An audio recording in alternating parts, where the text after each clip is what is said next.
एक गांव में एक गरीब मगर मेहनती लड़का रहता था।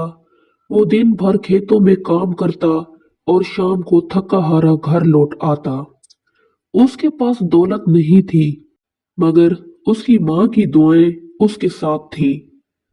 माँ हर सुबह फजर के बाद उसके सर पर हाथ रखकर कहती, अल्लाह तुम्हें हर मुश्किल से बचाए बेटा। एक दिन लड़का शहर काम की तलाश में गया। अजनबी शहर, अजनबी लोग, मुश्किलात ही मुश्किलात। कई दिन गुजर गए, काम ना मिला, पैसे खत्म हो गए।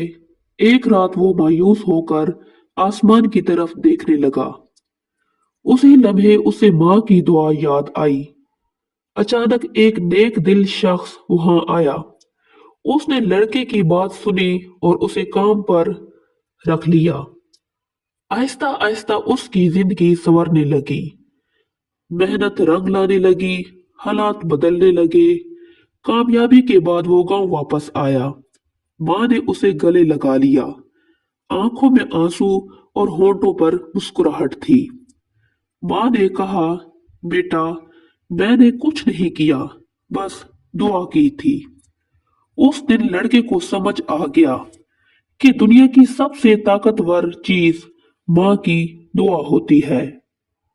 सबक: माँ की दुआ किस्मत बदल देती है, और जो माँ का दिल जीत ले वो दुनिया भी जीत लेता है।